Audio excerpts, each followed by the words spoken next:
XTB. Y creo que ya tenemos con nosotros, de hecho, a su analista. Muy buenas tardes, Joaquín Robles. Hola, ¿qué tal? Muy buenas tardes.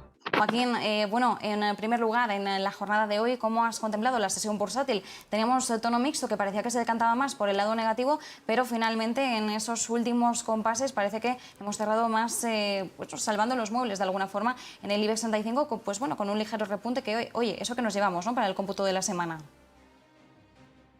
Sí, al final tenemos que tener en cuenta que mientras el IBEX 35 se encuentra en máximos anuales, el resto de índices mundiales como el DAX o como Wall Street se encuentran en máximos históricos, por lo que cada vez va a ser más difícil seguir alcanzando nuevas cotas. Lo que sigue reinando es un optimismo muy fuerte sobre la recuperación económica, sobre cómo están avanzando la campaña de vacunación, sobre todo en Estados Unidos y Reino Unido, que se está tomando como referentes, y aquí en Europa quizá un poco más rezagada por las dudas que ha generado la paralización de las vacunas de AstraZeneca y porque sigue habiendo problemas en el suministro. Pero en el horizonte tenemos muchos motivos, ¿no?, para seguir con este optimismo, sobre todo esos planes de estímulo en Estados Unidos, de cara al próximo mes que se quiere negociar el plan de infraestructuras de Joe Biden por valor de otros 2 billones de dólares. Y luego también tenemos esas posturas de los bancos centrales. Aquí en Europa mucho más relajada la inflación, por lo que no hay ese debate, pero en Estados Unidos, ya vimos ayer las actas de la Fed, siguen pendientes de seguir estimulando el mercado por lo menos hasta 2023, con los tipos a cero. A pesar de las dudas que ha generado ese repunte de la inflación hasta el 1,70, siguen con la intención de mantener esos tipos ceros, pase lo que pase, y eso obviamente pues sigue tranquilizando a los mercados, que ahora empezarán a estar más a la expectativa de los datos económicos y de los resultados empresariales que comienzan la semana que viene. Joaquín, que comienzan la semana que viene. Bueno, Estados Unidos va a dar el pistoletazo de salida. España ya siempre pues empezará unas semanas más tarde. ¿Cuáles son las perspectivas que se están barajando de cara a esa presentación de resultados trimestrales de este primer trimestre del año 2021? Obviamente las perspectivas son buenas, sobre todo en Estados Unidos, porque se ha ido poco a poco reactivando la actividad económica y eso se va a trasladar en unas mejores cuentas. Aquí lo que vamos a tener que tener mucho cuidado es cómo las interpretamos, ¿no?, porque va a haber un efecto base de una fuerte caída en los ingresos y los beneficios durante los trimestres del año 2020 y obviamente se van a superar quizá con doble dígito muchas de ellas. ¿Por qué? Porque bueno, venimos de unas zonas muy bajas y al incrementar los beneficios, pues proporción va a ser mucho mayor, pero también va a haber que empezar a tener en cuenta cuáles serán esos beneficios en 2019, porque obviamente también las valoraciones de esas empresas se encuentran todavía en unos máximos más altos de 2019. Así que esperamos que la campaña seguramente tenga un nivel de aceptación muy bueno por parte del mercado, la mayor parte de compañías logre batir expectativas y a partir de ahí pues se siga sosteniendo, ¿no?, esta tendencia en bolsa. Y Joaquín, por mirar también algunas de las principales claves, referencias macroeconómicas que hemos conocido en la jornada de hoy. Bueno, como todos los jueves hemos tenido ese dato de las solicitudes semanales de subsidio por desempleo en Estados Unidos. En este caso han subido por segunda semana consecutiva 744.000 en estos últimos 7 días. Es un aumento de 16.000 respecto a la semana anterior. ¿Qué significa este dato, por ponerlo un poquito en escena, respecto al mercado laboral estadounidense? Bueno, al final lo que le está dando es más herramientas, ¿no?, a la Reserva Federal para justificar su política monetaria expansiva, para tranquilizar a los inversores diciendo que todavía queda mucho camino que hacer en la consecución del pleno empleo.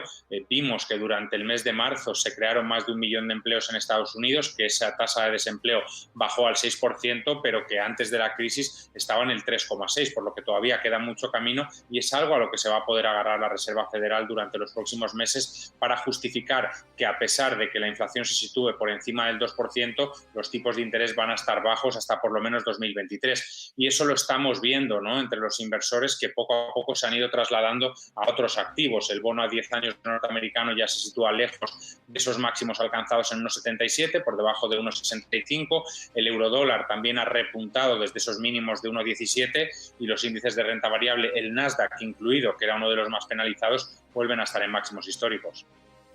Y Joaquín, ya que comentabas en la primera respuesta, ¿no?, la acción, los últimos mensajes que vamos conociendo por parte de los bancos centrales, en estas sesiones de primavera del Fondo Monetario Internacional hemos escuchado a Christine Lagarde.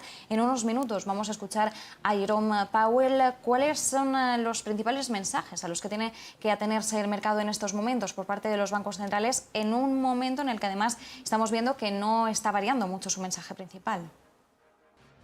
No, no está variando su mensaje principal y eso obviamente favorece, ¿no?, a los mercados financieros, que en un momento en el que se espera la mayor recuperación a nivel global de los últimos 60 años va a poder seguir disfrutando de unos tipos en mínimos históricos de financiación.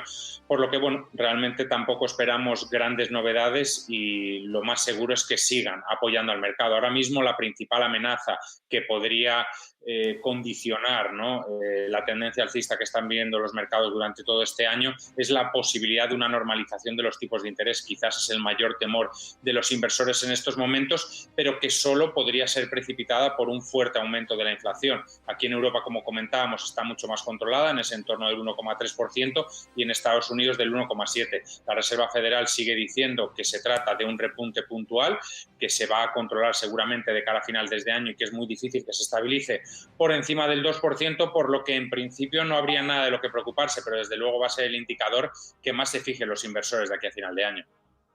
Y por cierto, Joaquín, hoy que hemos conocido también otro dato macro, en este caso en el viejo continente, en Europa, esos datos de los precios de producción industrial ascienden un 0,5% en el mes de febrero, sin embargo supone una caída de más de un punto porcentual respecto al mes de enero. Este tipo de datos que vamos conociendo mes a mes, ¿hasta qué punto pueden marcar un poco la tónica futura de cara a esa recuperación económica? ¿Cómo tenemos que interpretarlos? Bueno, yo creo que hasta ahora todo el comportamiento de la bolsa se había generado en base a expectativas. Se espera una fuerte recuperación durante el segundo tramo del año, unas tasas de crecimiento muy importantes. En Estados Unidos crecer respecto a finales de 2019, aquí en Europa un poco menos, quizá recuperar gran parte de la caída en términos de PIB que sufrimos durante el año pasado. Entonces, al final, este tipo de datos y los resultados empresariales lo que van a hacer es justificar lo que ha estado descontando los mercados durante los últimos meses, y a medida que se vaya confirmando que de verdad esa fuerte recuperación que tanto ansiaban los inversores se van cumpliendo, pues obviamente va a dar alas, ¿no?, para que siga habiendo unas mayores subidas en bolsa, por lo que todo lo que veamos, una mejoría constante en este tipo de datos, va a ser bueno para los mercados. Y Joaquín, una recomendación desde XTB, ¿dónde deberíamos poner ahora mismo el foco de inversión? Bueno, yo creo que ahora los principales mercados de renta variable van a seguir seguramente con la línea que están siguiendo desde principios de año. Como comentábamos, hay mucho optimismo sobre la recuperación. En Europa, tarde o temprano, los problemas de suministro se irán acabando, porque bueno, tanto Reino Unido como Estados Unidos van a llegar dentro de prácticamente 2 meses a vacunar a toda la población, por lo que a lo mejor se podrían aliviar los problemas de suministros. Esto lo que va a ayudar, ¿no?, es a reducir, ¿no?, las restricciones que estamos viendo aquí en Europa, a volver a reactivar, ¿no?, la actividad económica, y va a ayudar mucho al crecimiento. Entonces, al final, lo que tenemos que tener en cuenta es que seguramente durante los próximos meses van a aparecer nuevos focos de tensión, se van a poder producir algún tipo de corrección, y en ese tipo de correcciones es donde vamos a esperar para volver a posicionarnos en largo en el mercado, porque de cara a final de año seguimos pensando que vamos a estar todavía un poco más arriba de lo que estamos ahora. Y respecto a materias primas, como es el caso del oro, activo refugio por excelencia, ¿en qué punto está ahora mismo? ¿Cuáles son los niveles que fluctúan? ¿Qué horquilla de precios deberíamos barajar? Realmente el oro no se está comportando muy bien durante este año. Durante el año pasado quizá hubo unos niveles de incertidumbre mucho mayores, lo que le llevó a subir más de un 25%. En lo que va de año va cayendo más de un 10%, porque aunque ha habido incertidumbre en los mercados, los inversores han preferido otros activos, ¿no? Hemos visto cómo se han volcado sobre todo con los valores más cíclicos, los que más se podrían beneficiar de la recuperación económica, dejando a un lado los valores refugios por excelencia como el oro y la plata, que han tenido uno de los peores desempeños de todas las materias primas, que durante los últimos 12 meses han llegado a subir en su conjunto más de un 30%. Ahora mismo quizás el oro a medio plazo sigue siendo una buena opción de inversión, porque al final, si seguimos pensando que tarde o temprano las políticas monetarias de los bancos centrales van a generar una fuerte inflación, pues este tipo de activos se van a ver beneficiados, pero quizás para el inversor más cortoplacista sea una opción más rentable en estos momentos seguir invirtiendo en bolsa. Bueno, de hecho, ahora mismo tenemos al oro, según las pantallas de XTV, en $1.755 la onza.